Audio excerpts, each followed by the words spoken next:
Alright guys, live update. Magandang araw sa inyong lahat kung saan man kayo lupalop ng mundo, ano? So, ito na naman tayo.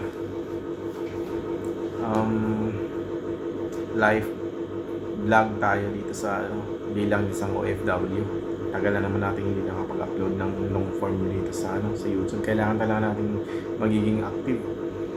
So, ganun pa man ay medyo busy nga lang sa trabaho, kaya ito minsan-minsan, pero ito nagsusumika pa rin na makapag-upload sa YouTube. So ngayon pag-usapan natin tungkol sa buhay ko dito, life update nga bilang isang OFW galing sa trabaho. Siguro yung ibang mga OFW dito ay nakaka-relate din. Gising sa umaga, tapos pasok na yon, tapos uwian na. Yun lang. Gising, pasok, trabaho, kunting pagluluto, yan. Pahinga ito. YouTube, Facebook, or di kaya TikTok. Yun lang, minsan nakaka-boring kasi pag lalo na pag nasa area ka ng mga industrial area, kagaya ko, katulad ko. Siguro swerte yung ibang mga OFW na nasa syudad, pero lalo na siguro, pero yung mga nasa mga area na malalayo, lalo na sa mga Middle East at saka sa desierto, napaka-boring talaga. Parang gusto mong umuwi na lang, o di kaya buti na nga lang talaga may internet. Kaya ito guys, life update, buhay OFW, talagang hindi biro, tatrabaho para sa pamilya, So ngayon, siguro guys, lang, talagang sa mga kapwa YouTuber ko, hindi tayo mawala ng pag-asa. O konti lang yung subscribers ko, pero ganun pa man ay nagsusumika pa rin ako na okay lang yan. Kasi karamihan din naman sa mga katulad ko, mayroon na silang above 1,000. Siguro hindi pa na-meet nila yung mga requirements sa kay YT na 4,000 watch hours. So kailangan talaga yun. So ganun po man, laban lang, tuloy-tuloy lang.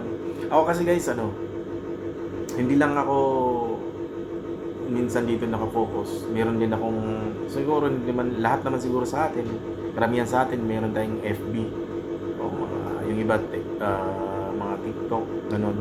Ako meron din akong page, pero habang nandito pa ako sa Qatar, ay unti-unti ko siyang ginagapang. Malay natin, di ba? Kasi baga lang to, optional, or hindi naman siya kung gagawin mo talaga, di ba? Kumbaga ito ay another source of income. Kumbaga kung papalarin tayo, kagaya natin na kagaya ko na hindi naman sikat, di ba? Hindi naman celebrity. So engagement is the key kung sa Facebook pa yan. So tuloy lang, mali natin na maawa yung si YT na i-distribute yung di ba? Minsan yung parang algorithm, parang ganun lang naman yun.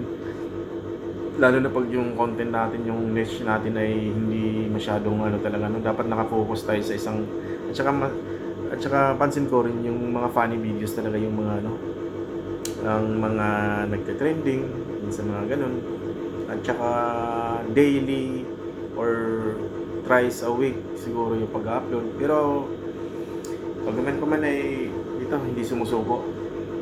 Kaya sa mga balak na mag-YouTube dyan, sa mga baguhan katulad ko or yung mga datihan, tuloy-tuloy lang. Walang mawawala sa atin, di ba? Sayang din naman kasi yung internet na binabayaran natin. Yun lang ma-advise ko. Ako, mga almost magto 2 years na ako sa YT. Pero tingnan nyo yung ko. Hinto, tigil, tapos tuloy. Lang, Hindi ko siya dinidibdib kasi kung dibdibin natin talagang ano, mahihina lang talagang views gawa ng sa sobrang dami ng social media ngayon na ano, may Instagram, X, may UYT, yung mga Reels, sa FB, TikTok. So may maraming kompetensya. So ang mga sikat naman ng mga content creator ay napakaswerte nila, di ba? Galing sa FB, ganun din sa YT, ina-upload nila. So ganun pa man guys. So yung usapan natin ay ano lang. Hindi ko na ano yung usapan dito ngayon ano, kung anong nag-usapan. Hindi ko mawari. Kumbaga talagang vlog lang ako ng vlog. Kung ano lang niya sa isip ko. Yun lang ano kasi personal vlog nga rin to eh. Pag uwi ko ng Pinas, tuloy-tuloy pa rin. Kaya ano lang, laban lang talaga. Sa mga kaya ano lang, ganun din sa mga kapwa YouTuber. So, alam ko yung iba na monetize na, tuloy-tuloy lang. Kasi ganun din naman talaga sa umpisa eh. Pero sana nga alam ko. Sana marating ko rin yan. So, guys, hanggang dito na lang yung pagkukwento sa inyo kasi ano, naboboard lang talaga ako. Ito may mga kasamaan ko ibang lahi. Nauna lang umuwi. Yung mga kasamaan ko ay nag-overtime. So, ang panahon dito ay napaka-humid ngayon. Kunting nasa labas ka lang kahit di ka ano, siguro mga 3 minutes, 5 to 5 minutes papawisan ka talaga, sobrang init. Ganun dito sa Middle East pag nag-humid. Mga ganitong buwan. July, August, September. So maraming salamat sa panonood guys. Kita-kits ulit. Maraming salamat. Thank you.